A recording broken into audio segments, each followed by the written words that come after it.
नमस्कार दोस्तों, मेरा नाम है प्रदीप चौहान। बात समझनी है तो पूरी सुननी होगी। दोस्तों, कहते हैं कि एक समझदार इंसान बहुत लंबे समय बाद पैदा हो, यानी लाखों में एक कोई समझदार पैदा होता है, लेकिन मूर्खों की एक पूरी की पूरी जमात पैदा हो जाती है। जब एक समझदार इंसान पैदा होता है तो मूर्खों की जमात पैदा होती है। और जब ये मूर्खों की जमात एक ही जगह इकट्ठी हो जाए तो सोचिए, फिर वहां पर विचार आचार या जो भी है विचार विमर्श किस तरह का होता होगा और वहां क्या विचारधारा चलती होगी। और जब ये मूर्खाधीश या ये मूर्खों की फौज पूरी की पूरी एक ही पार्टी में हो तब तो बल्ले बल्ले। और मजे की बात है, जब ये पार्टी सत्ता हो, देश चला रही हो, सत्ता में हो, फिर तो ऊपर वाला ही मालिक।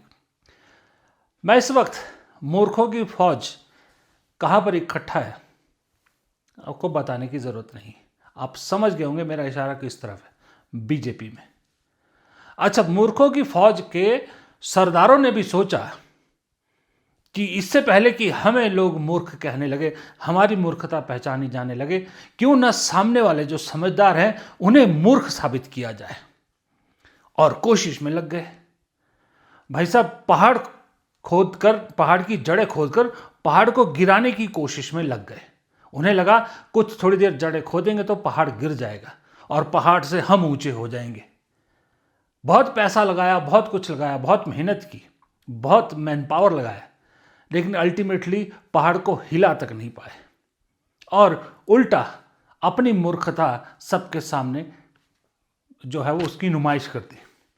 अब ठहरे तो सारे मूर्खों की फौज, अपनी गलती थोड़ी मानेगी।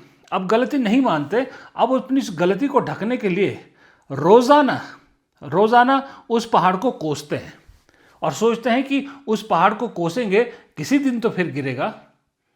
लेकिन इसमें वो भूल जाते हैं कि जब वो पहाड़ को कोसते हैं ना, तो आवाज पहाड़ से टकरा के वापस तुम पर ही आती है और लोगों को फिर और पुख्ता सबूत मिल जाता है कि मूर्ख कौन है।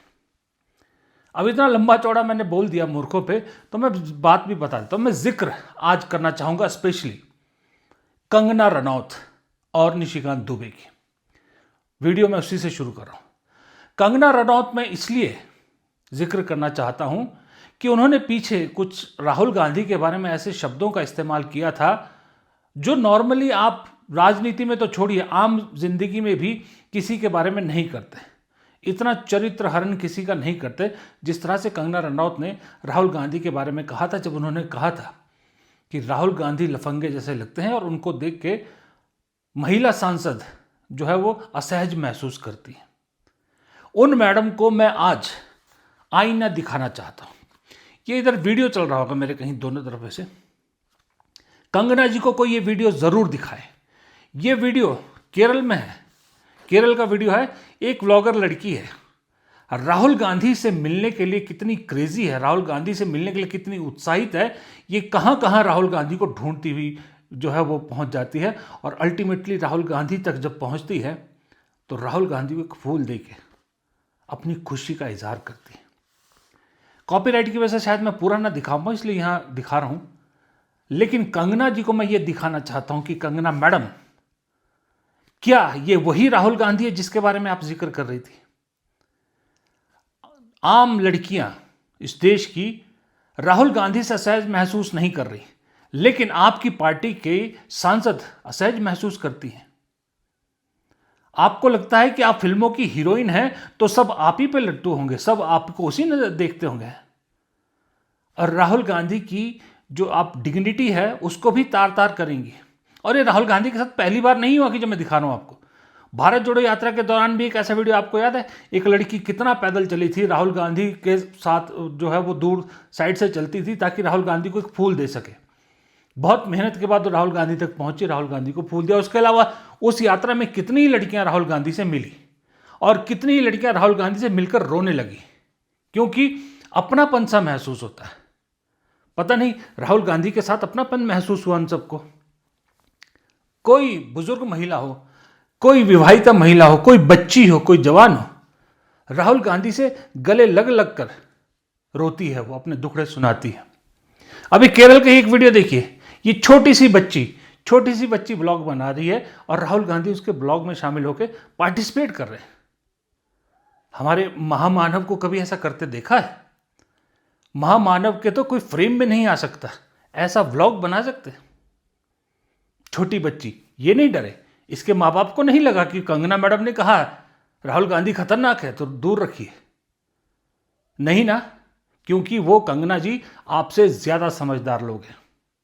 इसलिए ये वीडियो कंगना रनौत को जरूर दिखाइएगा, जरूर दिखाइए। आईना दिखाना चाहिए ऐसे शख्सियतों को, ऐसे लोगों को आईना दिखाना चाहिए, इनको एक्सपोज करना बेहद जरूरी है।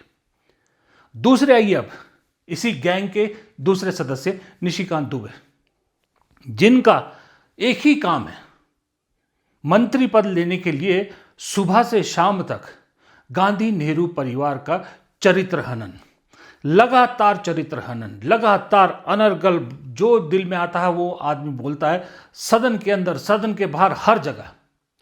उसी चक्कर में अभी 2 दिन पहले उन्होंने बीजू पटनायक को भी लपेट लिया। अब बताइए, वो बीजू पटनायक जो पुराने साथी रहे, जब उसका रिएक्शन आया, बीजेडी ने ऑब्जेक्शन जताया, तो आज भाई साहब देखिए बीजेपी को नए माफी वीर मिल गए। कांग्रेस कह रही है कि बीजेपी के नए माफी वीर है क्योंकि उसके लिए माफी मांग रहे। कहा मेरे बयान को गलत तरीके से लिया गया, माफी मांगा इन्होंने, कहा किसी का दिल, बीजेडी से माफी मांग रहे, लोगों से, इस देश के लोगों से माफी मांग रहे हैं। लोग क्या कह रहे हैं देखिए इन केस पे, मैं अपनी बात नहीं कर रहा, जो बीजेपी को समर्थन करने वाले लोग भी हैं, पत्रकार लोग भी हैं, वो देखिए इनकी लाइन पे क्या कह रहे हैं। मूर्ख कह रहे हैं इन्हें। कोई कह रहा है ये बीजेपी के मणिशंकर अय्यर साबित होंगे, कोई कह रहा है कि इस आदमी को महामूर्ख जो है वो घोषित कर देना चाहिए। इस तरह के जवाब मिल रहे हैं। और ये कोई कांग्रेस भक्त नहीं है, कुछ नहीं, ये बीजेपी के सपोर्टर या बीजेपी को जो एक तरह से पत्रकार पक्ष रखते हैं, बीजेपी को जो समर्थन करते हैं, वो लोग कह रहे हैं। कांग्रेस कह रही है बीजेपी को नया माफी वीर मिल गया। और मैं ये कहता हूं, आज नहीं तो कल ये शख्स नेहरू परिवार पर, गांधी नेहरू परिवार पर किए गए अपने भद्दे कमेंट्स के लिए, अपनी भद्दी टिप्पणियों के लिए, अपने भद्दे ट्वीट्स के लिए भी माफी मांगेगा।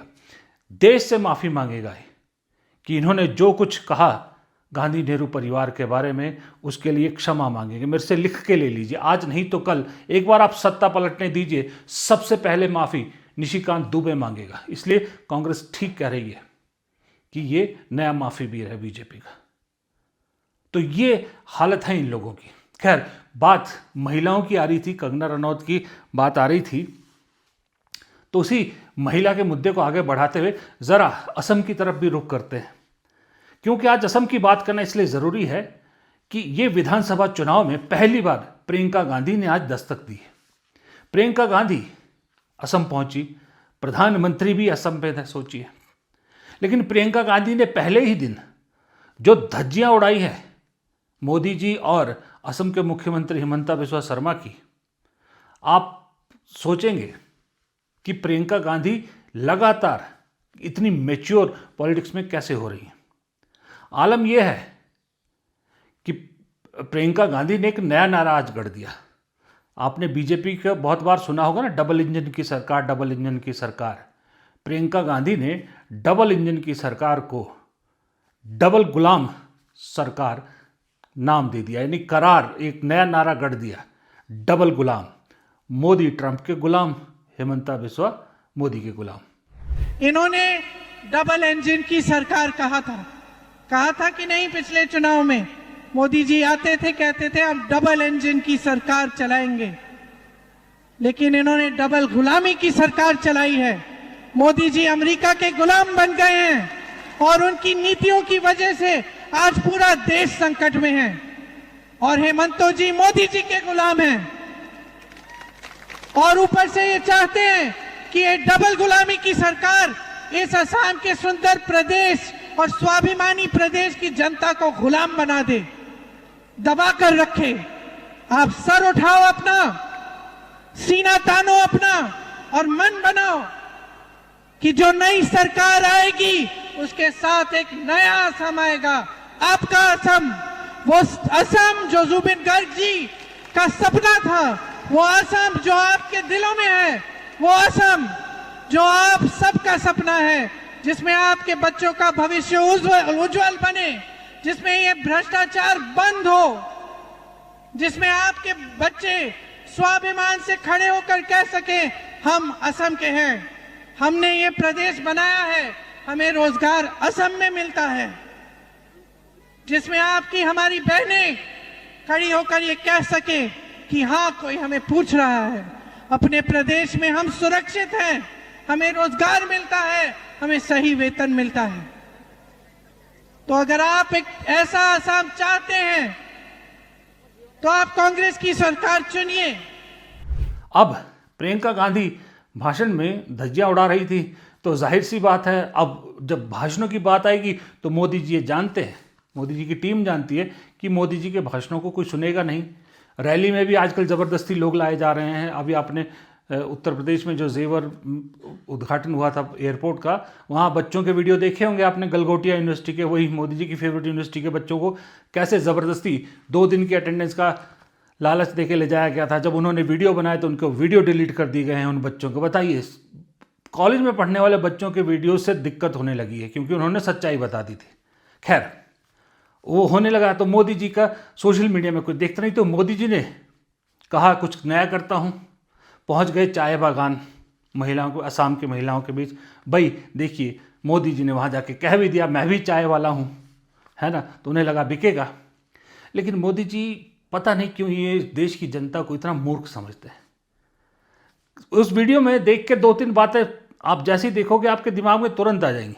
पहली बात, सबसे पहली बात कि चाय के बागान में काम करने वाली ये महिलाएं इतनी साफ सुथरी और एक जैसे रंग की साड़ी कैसे पहन सकती है? एक जैसे रंग की साड़ी और बिल्कुल साफ सुथरी साड़ी पहन के मजदूरी का काम कर रही हैं। दूसरा, जब राहुल गांधी किसानों से मिलने जाते हैं खेत में तो देखते हैं ना आप किसान किस हालत में होते हैं, वो ओरिजिनल होता है, ये सब क्रिएटेड था। दूसरा, मोदी जी असम में हैं, चाय के बागान में हैं, असमीज औरतें हैं, लेकिन वो जो गाना गा रही हैं वो हिंदी में गा रही हैं। ये भी कमाल है।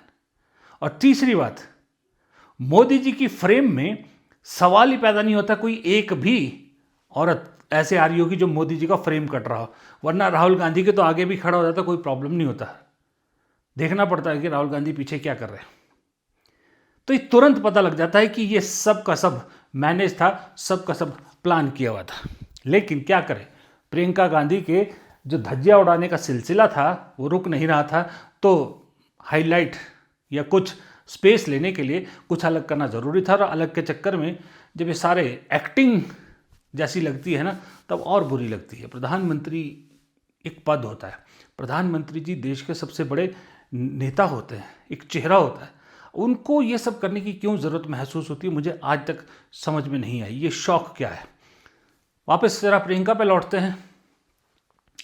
प्रियंका ने अब मोदी जी को थोड़ा निशाना साधा है, तो हिमंता बिस्वा शर्मा तो सबसे बड़ी बात है। मैंने कहा वो गांधी परिवार का जरा कुछ पर्सनल सा उनके साथ कुछ है, चल रहा है। उन्होंने असम के मुख्यमंत्री को, जो अभी हिमंता बिस्वा शर्मा मौजूदा मुख्यमंत्री है, अपने भाई वाली बात कही कि इस देश का सबसे भ्रष्ट मुख्यमंत्री है। और भ्रष्ट मुख्यमंत्री के साथ साथ उन्होंने जो बात कही वो बात वाकई में सोचने वाली बात है कि असम में अब ये एक नए तरीके की राजनीति बीजेपी कर रही है कि महिलाओं को ज़बरदस्ती बीजेपी की रैली में ले जाया जा रहा है। जैसे यहाँ दिल्ली में गलगोटिया यूनिवर्सिटी को मोदी की रैली में ले जाया गया बच्चों को, वहाँ पर औरतों को धमकाया जा रहा है कि बीजेपी की रैली में आओ, नहीं तो महिलाओं को मिलने वाली स्कीम्स में से उनका नाम काट दिया जाएगा। और आपके मुख्यमंत्री सिर्फ भ्रष्टाचार में मग्न है। आपको स्कीमें भी देते हैं तो उसके बजाय उसके बदले में आपसे आपकी मजदूरी लेते हैं। कहते हैं कि जाइए रैली में बैठिए, जाइए प्रोग्राम में बैठिए, ताली बजाइए, वाह वाह करिए, तभी आपको स्कीम मिलेगी। इसमें ना आपके जीवन की समझ नहीं है। मेरी बहनों, मैं जानती हूँ, सुबह से शाम काम करती हो, घर जाती हो, खाना पकाती हो, बच्चों की देखभाल करती हो, बच्चों का स्कूल का काम होता है उसमें मदद करती हो, घर की सफाई करती हो, जब सब सो जाते हैं तभी सोती हो। ये समय कहाँ है आपके पास कि आप किसी की रैली में जाके बैठे, किसी के प्रोग्राम में जबरदस्ती बैठे? कहाँ है ये समय आपके पास? ये आपका कीमती समय है जो आपको निकालना पड़ता है जबरदस्ती, इस डर में, इस भय में कि आपको फिर स्कीम नहीं मिलेगी। तो चाहे मोदी जी हैं, चाहे हेमंत बिस्वा शर्मा जी हैं, दोनों सिर्फ अपना स्वार्थ साध रहे हैं। सिर्फ आपके लिए तब काम करते हैं जब उसमें उनका कुछ फायदा दिखता है, और दोनों चाहते हैं कि डराकर धमकाकर इस देश की जनता पर राज करें। ये बताइए, रैली में ले जाने के लिए लोगों को धमकी दिलानी पड़ रही है और फिर सर्वेज आते हैं कि मोदी जी दुनिया के सबसे पॉपुलर नेता हैं। अरे मोदी जी सबसे पॉपुलर नेता है, अगर असम के सबसे पॉपुलर मुख्यमंत्री हेमंत बिस्वा शर्मा हैं, सब उन्हें मामा मामा कहते हैं, तो अपनी रैली में महिलाओं को शामिल करने के लिए धमकी क्यों देनी पड़ रही है भाई? इसकी क्यों ज़रूरत आन पड़ी? क्योंकि सब दिखावा है, छलावा है, खोखला है सब कुछ, इसलिए। खोखले से याद आया कि मोदी जी का भी एक रोड शो, उसका भी जिक्र करना ज़रूरी है।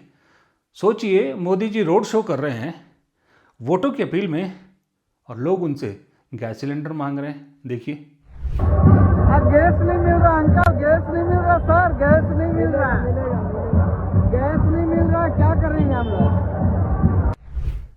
ये दरअसल सच्चाई है, यही हकीकत है। अब इस हकीकत को लोगों को समझने में ज़्यादा वक्त नहीं लग रहा। केरल में एक नई शुरुआत दिख रही है। दूसरा, असम में बाहर से आपको दिखाया कुछ और जा रहा है, अंदर कहानी कुछ और है। आप मान के चलिए, अंदर कहानी पलट चुकी है। अंदर जो करंट है वो हेमंत बिस्वा शर्मा को बहुत ज़ोरों से लगने वाला है।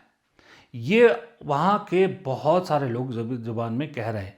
आप अपने कॉन्टैक्ट में जो भी आपके अगर असम में कोई जानने वाला है उनसे बात करके देख लीजिए। लेकिन साथ में एक सवाल सबका है कि ये होगा, सरकार पलटेगी अगर चुनाव निष्पक्ष हुआ तो। ये जो एक शब्द जोड़ देते हैं ना इसके साथ में, बस सारी कहानी यहीं अटकी है। अगर इस सवाल का जवाब मिल गया या ये सवाल का कोई वजूद नहीं रहा, तब असम में भी टाटा बाय बाय होने से बीजेपी को कोई नहीं रोक सकता। फिलहाल इस वीडियो में इतना ही। वीडियो पसंद आए तो लाइक कीजिएगा, शेयर कीजिएगा, कमेंट बॉक्स में अपनी राय दीजिएगा और चैनल को सब्सक्राइब ज़रूर कीजिएगा। नमस्कार।